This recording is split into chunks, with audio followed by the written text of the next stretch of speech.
예, 걸리면 죽는다. 오늘 누가 죽을지 모르겠네. 최진영 변호사 나오셨어요? 네, 반갑습니다. 최진영입니다. 원영섭 변호사입니다. 예, 안녕하세요. 원영섭 변호사입니다. 오늘 누굴 잡으려고? 제명이죠. 한 명밖에 없습니다. 한 명밖에 한 없어요. 명밖에 없어요. 예. 한 명만 팬다. 예. 오늘 이재명이가 기소됐는데 네. 자, 최진영 변호사 먼저 시작해 주세요. 대한민국 만세. 예. 그렇습니다. 사실은 아침에도 저도 뭐 방송하면서 하이파이브로 시작했는데요. 검찰이 이제 돈값한다. 뭐 이렇게 얘기를 하고요. 지난 6월 7일 날 이화영 전 경기도 평화부지사에 대한 판결이 선고가 있었지 않습니까? 뭐 많이들 아마 고 박사님도 말씀하셨겠지만 이재명 운명의 날.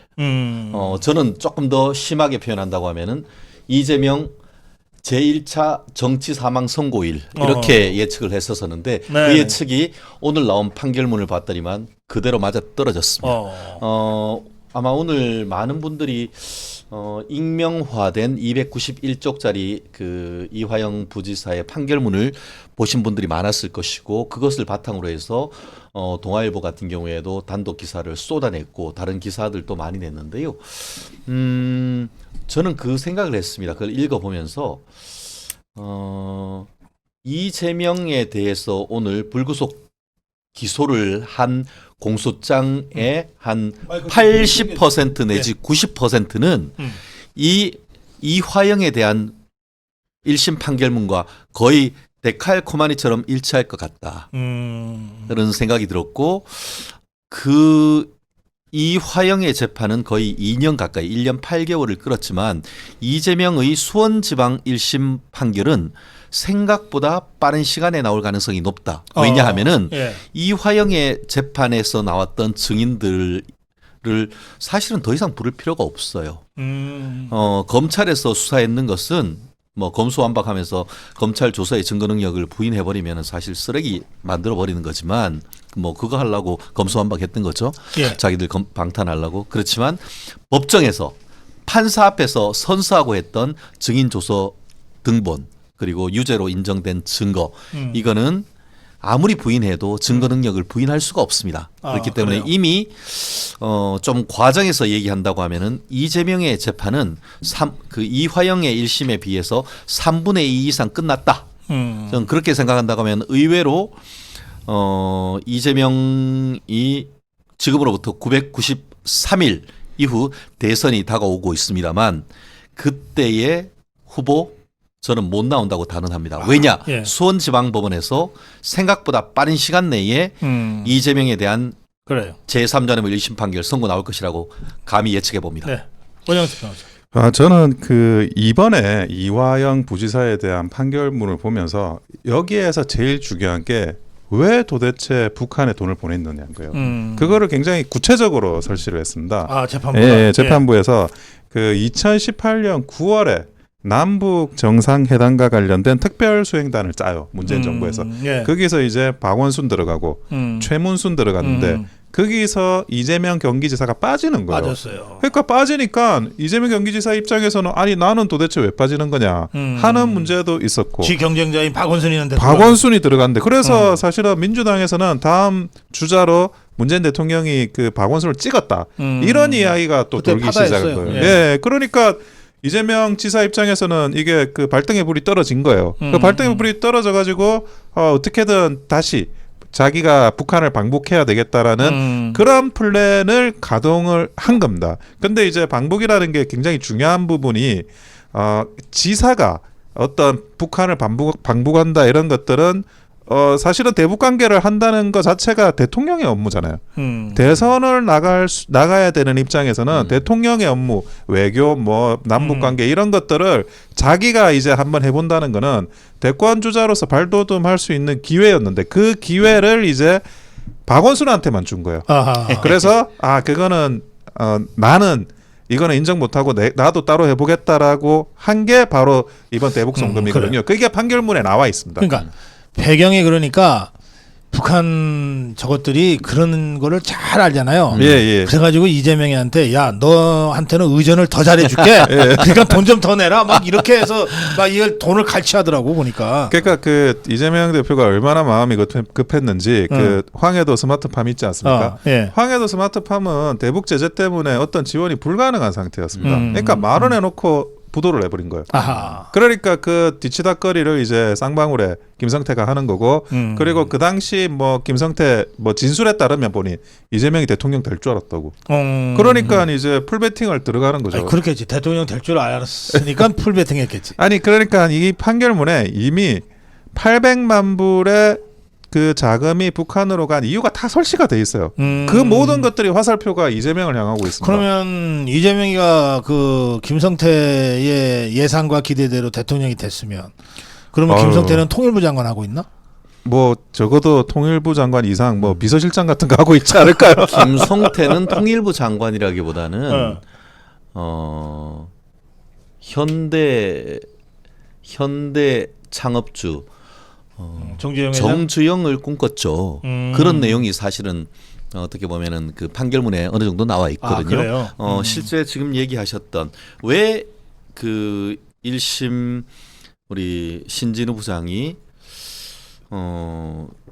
이화영이 왜 그러면은 북한에 그리고 이게 쌍방울이 김성태가 왜 돈을 800만 불을 보냈는가 그 이유를 판결문이 지금 한 290쪽 되는데 199쪽부터 205쪽까지 거의 5페이지 정도에 걸쳐 가지고 그 이유를 아주 상세하게 쓰고 있습니다. 그러면서 아마 오늘 방송하면서 많이 보셨겠습니다만 김성태와 또 안부수 진술의 신빙성 누구를 이 말을 믿을 수 있느냐와 관련해 가지고 다른 사람도 아니고 뭐 여러 번 그 법정에서 진술을 했는데 거의 그 내용에 차이가 일관성이 있고 더불어서 개인적으로 경험하지 않았다고 하면은 도저히 알 수 없는 아주 디테일한 것까지 얘기하는 것에 비추어 봐서 신빙성이 인정된다라고 하면서 그 인정되는 이유를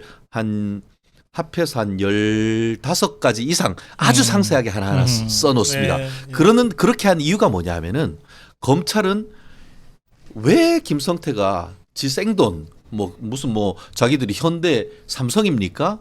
뭐 쉽게 말하면 빤스 팔아가지고 했던 그런 중견기업인데 그런데 현금 100억 우리나라 지금 돈으로 110억은 어마어마한 거죠. 회사의 명운을 가를 수 있는 그런 돈인데 왜 갖다 줬느냐 했을 때에 검찰은 그거 이재명이 대선 플랜으로서 북한에 갖다 주고 그리고 잘 되면은 대통령 되면은 아까 얘기하는 것처럼 마치 현대 그룹처럼 떵떵거리면서 살 수 있는 자원개발과 관련된 알겠어요. 독점적인 어떤 권리를 가져오기 위한 건데 그 반면에 이재명은 뭐라고 했습니까? 이화영은 그게 말이야 쌍방울이 주가 부양해가지고 자기들 주가 조작하려고 자기들이 독자적으로 했는 것이 아니냐라고 계속 그 얘기를 했지 않습니까? 그렇기 때문에 그럼 누구 말이 맞느냐라고 하면서 양쪽을 다 검증해 본 결과 이거는 주가 조작을 하려고 했던 것은 전혀 아닌 것 같아. 오히려 이재명이 북한에 가려고 했는데 문재인이 왕따 시키니까 이거 내가 여기서 떨어졌다가는 박원순한테 밀린다.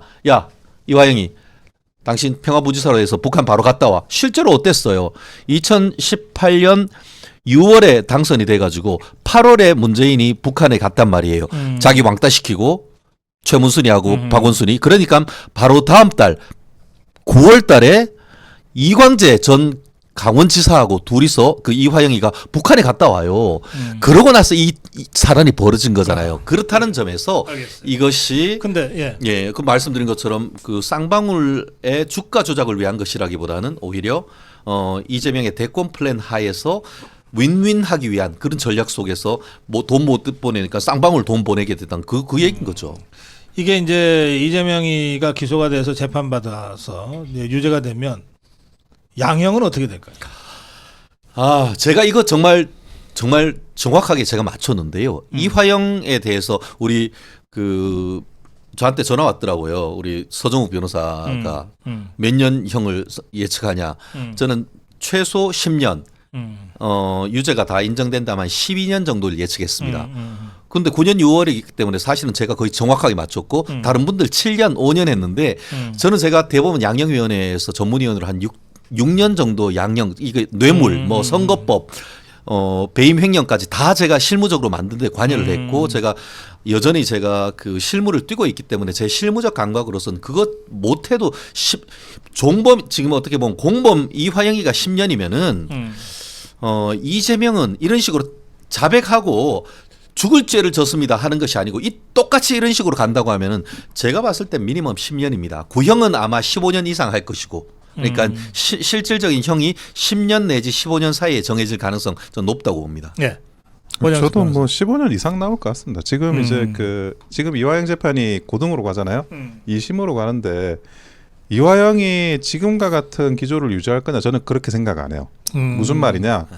자기가 주범이 아니잖아요. 이 모든 대북 송금이나 이 모든 것에서 가장 이익을 보는 사람은 이재명 지사입니다. 그렇지. 근데 사실은 이화영의 그 전처도 현재 부인이죠. 그러니까 현재 부인하고 뭐 서로 사실 재판정에서 서로 막 다툼이 있었잖아요. 예. 그런 것들도 결국에는 이화영 지사가 자기가 약간은 더 뒤집어 쓰겠다 이런 그 의도에 있지 않았나 싶어요. 그리고 지금까지 진술을 번복했던 것도 물론 이제 그 재판부는 기존의 그 수사기관의 진술의 임의성을 인정했습니다. 근데 결국 이제 옥중서신이라 그러면서 그게 아니었고 하면서 다 번복했잖아요.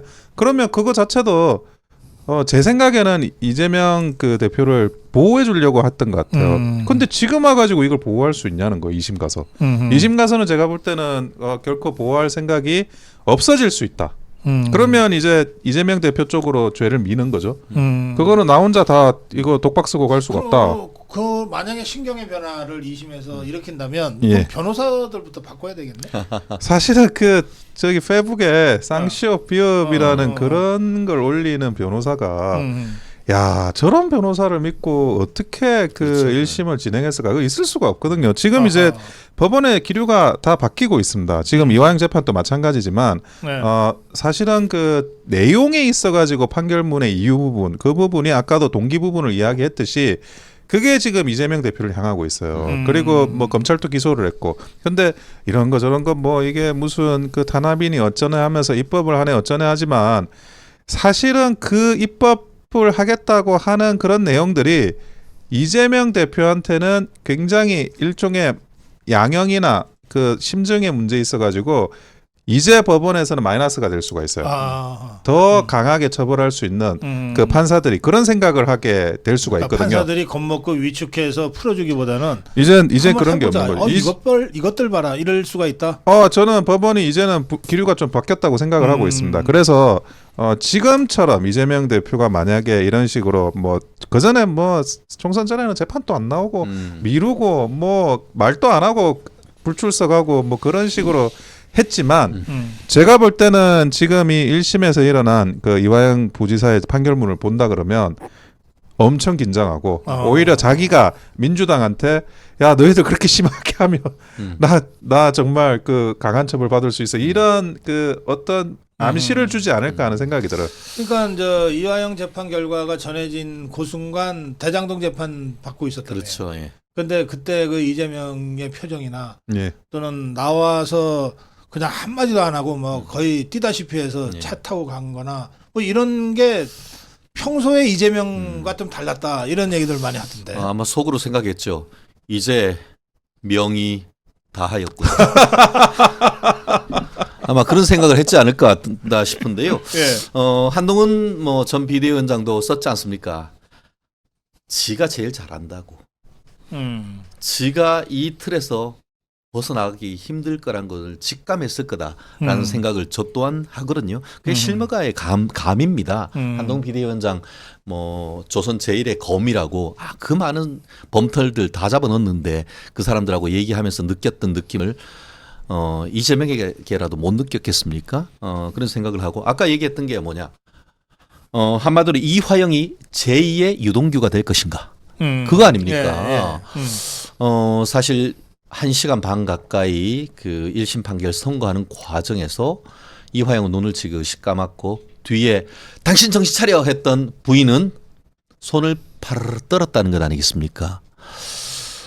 예전 같은 경우에는 뭐 어쨌든 작년 6월달에 한 4회에 걸쳐서 이재명 다 보고했다라고 얘기했다가 그거를 뭐 진술을 변경하고 했던 것은 결국 전체적인 여론의 흐름을 봤을 때에 민주당이 총선에 이길 것 같고 또 총선에 이길 경우에는 그걸 바탕으로 해서 이재명이 대선으로 직행할 수 있을 것 같다라는 믿음이 있었기 때문에 이재명에 대한 쉴드를 쳤다라고 저는 믿어 의심치 않습니다. 그렇지만 지금 이 시점에 냉철하게 생각했을 때에 과연 이재명이 나를 구원해 줄 수 있을 것인가 이런 생각을 하게 될 것이고 향후에 어떤 법정 제가 오늘 아침에도 방송을 했는데 조만간 이재명이 하고 이화영이가 손잡고 같은 법정에 들어갈 것이다 했는데 오늘 오후에 기소를 해버려가지고 제 예측이 그대로 맞았는데요. 마치 옛날에 그 전두환 전 대통령하고 노태우 전 대통령이 그 비자금 뭐 이런 걸로 해서 같은 법정에 섰던 그 사진이 아직까지 남아 있지 않습니까? 예. 그와 같은 모습이 그대로 재현될 것이고 자, 그런데 전 그렇게 예측을 합니다. 그 우리가 걸리면 죽는다 이렇게 코너를 하고 있잖아요. 예. 그러니까 뭐 여러 할 거 없어요. 오늘은 이재명이 하나만 합시다. 그러니까 이화영이가 선거를 지구들이 압승을 한 후에 이제 선거 공판이 있었잖아요. 그렇죠. 그러니까 뭐 무죄 방면을 혹시 기대했을지도 몰라요. 이화영이 입장에서는. 그리고 이재명이를 위해서 지가 다 뒤집어 쓰고 뭐 진술 번복까지 하고 뭐 회유당했다고까지 주장하고 할 수 있는 거 다 했잖아. 갇혀 있는 상태에서 할 수 있는 거 다 했잖아. 예. 그리고 이제 뭐 아내라는 여자한테서 막 그런 소리까지 들어가면서 했잖아. 그러니까 뭐 무죄까지는 아니더라도 뭐 집유라든지 뭐 이런 거 기대했을 가능성이 높지 않아요? 저는 참 세상 이치가 참 절묘한 게요. 저는 그 어제 이 사건을 보면서 누가 떠올랐냐. 아마 비슷한 생각했을 분들 많을 것 같은데 트바로티, 김호중 생각이 났습니다. 왜 그럴까요? 김호중이 술 먹고 운전했는데 그거 아니라고 딱 잡아떼면서 조직적으로 은폐했죠. 예, 은폐. 그게 사법 방해잖아요. 그런데 어떻게 됐죠? 경찰과 검찰이 이거 봐라 정말 사법 방해하네 하면서 진짜 열심히 해가지고 구속시켜 버렸잖아요. 예, 다 밝혀냈죠. 이게 이재명하고 거의 똑같단 말이에요. 마치 김호중이 구속영장이 발부한 날 그 한겨레 신문에서 사법 방해 윤호중 진짜 본때로 보였다. 김호중 예. 죄송합니다. 예.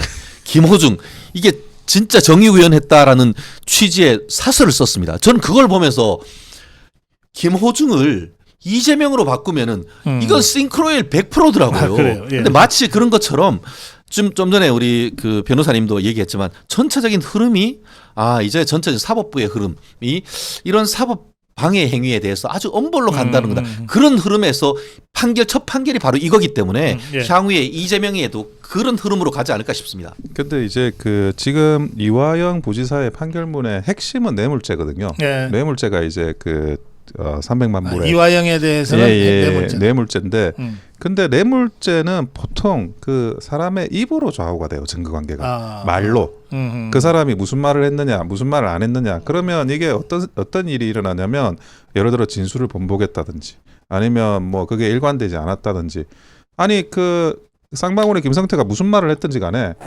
법원에서 그거는 안 믿겠다.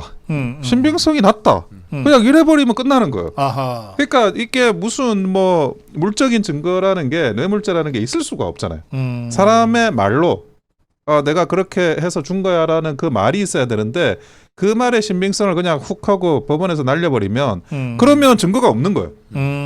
그러니까 그 이화영 지사가 이 부분에 대해서 신빙성을 다퉈가지고 그거를 증발시키면 말을 증발시키면 자기가 좋은 판결을 받을 수 있겠다라고 그래서 기대를 할 수 있는 게 그 전에 김명수 대법원에서는 솔직히 뭐 저는 뭐 유리하게 그렇게 재판이 진행됐다고 생각하고 있어요. 이화영 지사에 대해서 뭐 너무 봐주잖아요. 그러니까 이화영 지사가 재판을 지연하는 소송 지연책을 사실 다 봐줬어요. 근데 그거는 누가 보더라도 지금의 그 당시 김명수 대법원이 김명수 사법부가 이화영 지사를 감싸는 불공정한 재판을 했다고 볼 수밖에 없는 상황이었고 그 이화영 부지사가 그런 재판을 경험을 한다 그러면 이게 판결에서도 그냥 그 말만 신빙성이 없다고 날려주면 되니까 쌍방울 김성태의 말만. 근데 그 부분이 진행이 안 된 거예요. 그래서 사실 이제 우파 여러분들은 보수 우파 여러분들은 저 당연히 나쁜 놈이니까 당연히 처벌을 받는데 왜 이화영은 예상외라고 생각을 할까? 그게 너무 이상하잖아요. 예. 그게 뇌물죄라는 구조가 사람의 이 말에 의존해서 그래요. 저 말을 못 믿겠다라고 하면 훅 하고 그냥 뇌물죄가 사라져 버려요. 그러니까 이화영이는 재판정에서 선고 밖으로 갈 때까지도 지가 무죄로 방면되거나 아니면 뭐 집행유예 정도로 나갈지도 몰라. 자기 뒤에 이재명이가 있으니까, 그리고 내가 이렇게 이재명을 위해서 이걸 다 했으니까 이렇게 생각하고 왔을 가능성이 그 사람은 그렇게 생각할 수밖에 없었던 거예요. 그동안의 재판이라는 게 자기 마음대로 다 됐으니까. 9년 6개월 실형이 떨어졌잖아요. 그렇죠. 1심이 2심에서 바뀌는 경우는 사실은 별로 없고. 거의 사실 인정이니까. 자, 그렇게 되면 예. 내가 이제 이재명이를 위해서 10년을 감옥살이를 해야 되는 거야 지금. 예? 그리고 뭐 몇 억을 이렇게 좀 뺏겨야 되고 그런 거야. 그러면 계속해서 의리를 내가 지켜야 돼? 이렇게 되는 거겠죠. 그리고 그게 일부가 혐의가 인정이 안 된 게 있어요. 그걸 검찰이 항소했거든요. 네, 이번에 항소했죠. 그러니까 그게 또 추가되면 10년보다 훌쩍 넘어가 버릴 수가 있습니다. 그래서 지금 원영섭 변호사는 2심에서는 이화영이가 자기를 살기 위해서라도 1심과는 다르게 이재명의 범죄를 인정하고 폭로하는 식의 유동규처럼 될 가능성이 있다. 이재명 대표는 집행유예만 받으면 끝이에요. 피선거권이 날아가요. 대통령 될 일이 없어요. 사실 이 모든 것들이 대통령이 될까 봐 일어난 일이잖아요. 이화영이가 그런 정도 법률 지식은 있다고 봐야지. 이화영이 이번에 변호사 바꾸면 만약에 없어도 감옥에 가면 잘 가르쳐줘요. 그게 다 전문가들이. 그렇지. 그게 진짜 전문가들이야. 깜빵 동기들이 전문가들이라. 그래서 이제 이게 중형이 아니라 집행유예만 나와도 대통령이 못 나가면 자기는 이제 뒷배가 없어지는 거니까. 그렇죠. 그러니까 이제 현타하겠지. 이게 골 때리는 게요. 골 때리는 게요.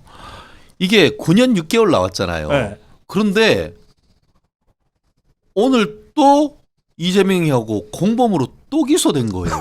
그렇지.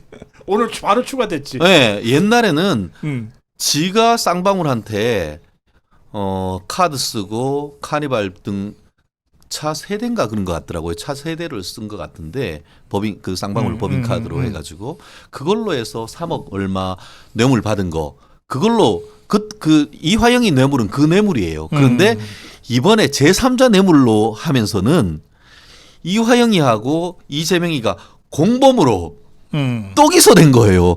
그러니까 이거는 뭐 현타 정도가 아니고 진짜 현실 자각 타임 지금 뒤통수를 완전 후레 맞은 거죠. 그러니까 9년 6개월은 9년 6개월대로 이재명이 이석은 이것대로 하니까 두 개 합치면은 파파 할머니 되고 할아버지 돼서 나올까 말까 이런 상황이니까 이제 현타가 오는 거지. 진짜 내가 제2의 유동규가 돼야 되느냐 이 고민 안 하겠어요? 자, 그래서 이화영이 1심 선고가 이재명이의 기소로 이어지고 그러면 이제 진짜 급해진 거잖아요. 그러니까 이재명이는 그냥 이것도 운명이다 하고 받아들이고 감옥 갈 준비를 하거나 아니면 야 이거 시간이 별로 없다. 빨리 윤석열을 끌어내려야 되겠다. 라고 나가거나. 아니 그렇죠. 저는 뭐 두 가지 중에 빨리 끌어내리는 방법을 택할 가능성이 굉장히 높다고 생각해요. 본인은 사실은 뭐 탄핵이든 임기 단축 개헌이든 뭐든. 왜냐하면 자기가 이제 거의 192석 가지고 있고 8석 9석만 더 그 보완을 하면 그걸 진행을 시킬 수 있지 않습니까? 그래서 임기를 어떻게든 단축시켜 가지고 재판이 확정되기 전에 자기가 대통령 선거에 나갈 수 있는 그 활로를 열 거라고 생각은 합니다. 근데 그 부분과 관련해서 과연 그렇게 될 수 있을까? 그게 뭐 그 탄핵이라고 하더라도 뭐 탄핵 사유가 있어야 탄핵을 하고 그리고 이제 이재명이 하려고 하는 그런 임기 단축의 시도가 더 노골화될수록 저는 반드시 그거는 국민들로부터 역풍을 받을 수밖에 없다고 생각을 하거든요. 지금 이제 뭐 아니면 도예요. 죽게 아니면 살게요 이재명 대표는. 그래서 이재명 대표가 가지고 있는 그런 어떤 그 벼랑 끝에 몰린 그런 상황들을 국민의힘도 윤석열 정부도 잘 생각하고 대처할 필요가 있다는 거죠. 그래요. 그렇게 이제 두 번째 길 최대한 빨리 윤석열 대통령을 탄핵해서 조기 대선으로 가서 지가 대통령이 되는 그거를 선택하려고 하겠지만 뜻대로 잘 안 될 거다. 이게 원영석 변호사의 분석 예측이었어요. 똑같네. 예. 그러면 이제 얘기 안 듣고 다음 주제로. 짧게만 얘기를 드린다고 하면은 결국 공격이 최선의 방어다라고 생각을 하겠죠. 그렇기 때문에 1일 1특검법 발의하는 건 아니겠습니까? 민주당에서. 근데 문제는 이제 거기에 걸림돌이 자꾸 나오는 건 아닙니까? 한마디로 그 민주당 22대 국회가 들어서서 1호 민주당 내 그 당헌 당규 개정안이 이재명 총재 등극법 아닙니까? 뭐 어떻게 보면 그 1년 남겨두고 당권 대권 분리해서 해야 되는데 그것도 예외 규정되고 또 그러고 부정부패 비리로 해가지고 기소되면은 당원권 정지되는 거 그것도 싹 없애버리고 근데 그거에 대해서 내부적으로 이번 판결이 나니까 7인회네 뭐냐 하면서 이재명 가장 가까웠던 사람이라고 불리는 사람들이 지금 살짝 반기를 드잖아요. 이제 벌써 권력의 냄새를 민주당 내에서도 좀 맡는 것 같다는 그런 느낌이 강하게 드는 것 같습니다. 재밌는 댓글이 하나 있어요. 예, 짜밍은 그러니까 이재명이죠. 네. 만배도 없고 순일이도 없어서 쫄리겠다. 근데 그러고 보니까 진짜 만배도 없고 순일이도 없고 진상이도 없고 용의도 없네. 재밌는 거 얘기 드릴까요? 유동규 씨의 변호인들이 있는 로펌에 권순일이라고 하죠. 권순일이가 고문으로 들어갔습니다. 아 그래요? 뭐 지나가는 얘기지만 약간 코미디 같아요. 예. 아니 실제로 이게 김만배다, 권순일이다, 뭐 정진상이다, 김용이다. 이자들이 이재명이야 매정 관계와 이자들은 다 지금 감옥에 가 있거나 그렇죠. 또는 뭐 활동이 안 되잖아요. 사람도 못 만나고. 그런데 지금 이제 이재명이 주위에 뭐 이를테면은 무슨 박찬대가 원내대표를 합네, 뭐 정성호가 좌장을 합네, 뭐 그러고들 있는데 이들과의 관계하고 이자들과의 관계 좀 다르죠? 완전히 다르죠. 완전히 다르죠.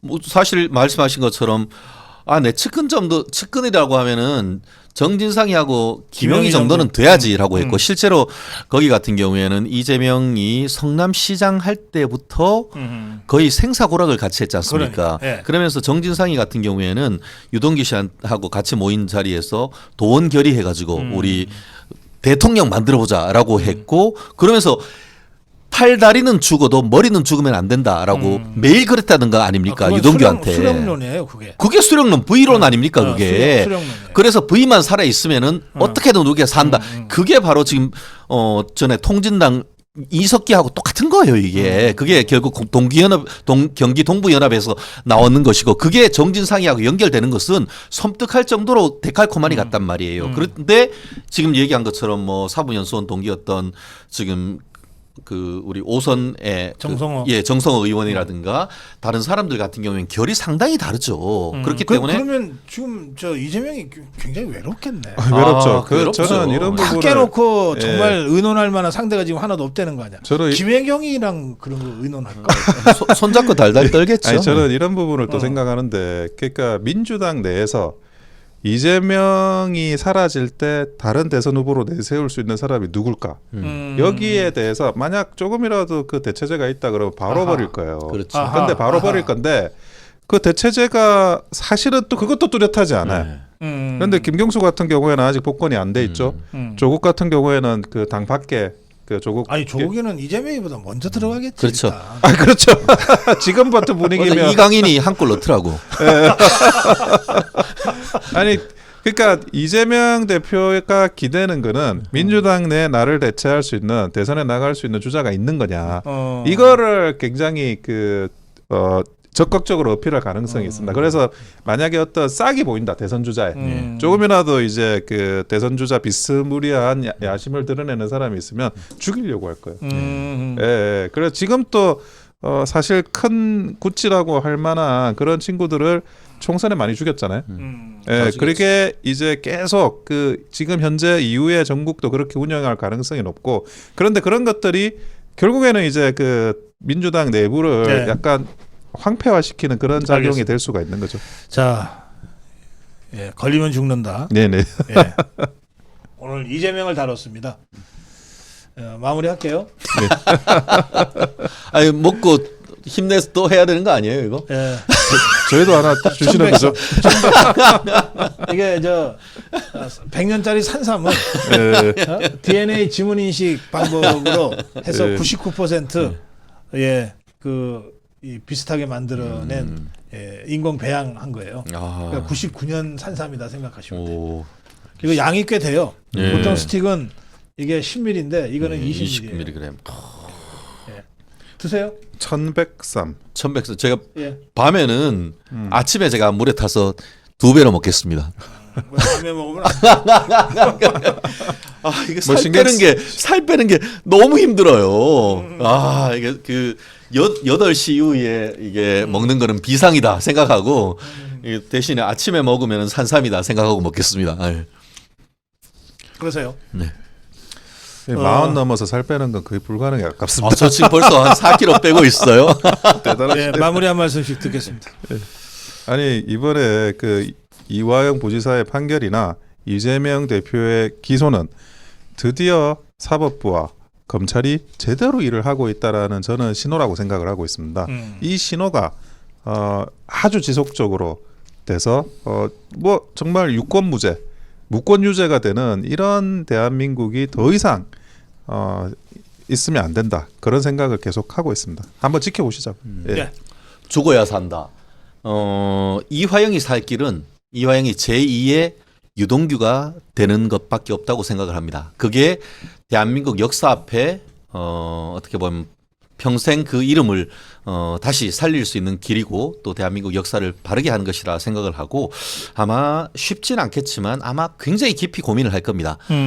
그 과정에서 정말 그 사모님이 이화영 전 부지사를 사랑한다고 하면은 지금 변호사, 민변 변호사 다 자르고 옛날 서모 변호사님 모시고 온다고 하면은 금방 재판이 끝날 거라 생각하는데요. 이제 아까 뭐 농담같이 얘기했습니다만 이재명의 명이 정말 다해 간다는 느낌 강하게 드는 것 같습니다. 알겠습니다. 앞으로 다리 쭉 뻗고 우리 고성국 TV 시청자 여러분 다리 쭉 뻗고 주무셔도 전 된다고 봅니다. 네. 근데 그 이화영이가 지금이라도 이 현타해서 아이고 나라도 살아야 되겠다. 그리고 우리 최진영 변호사가 그렇게 용하다던데. 그거 찾아오면 어떡하실 거예요? 아 그럼요. 제가 해드려야죠. 무료 변론? 고민 좀 해보겠습니다. 원영수 변호사는. 아니, 저는 주로 민사를 다뤄서 건설부동산을 우리 최 변호사님한테 양보하겠습니다. 네, 형사 사건 시원하게 변론해드리겠습니다. 알겠습니다. 네, 박사님 시간이 좀 늦어도 국수 한 그릇 먹어야겠습니다. 잔치국수. 오케이. 예. 자, 예, 걸리면 죽는다. 오늘 최진영 변호사, 원영섭 변호사와 함께했습니다. 고맙습니다. 감사합니다.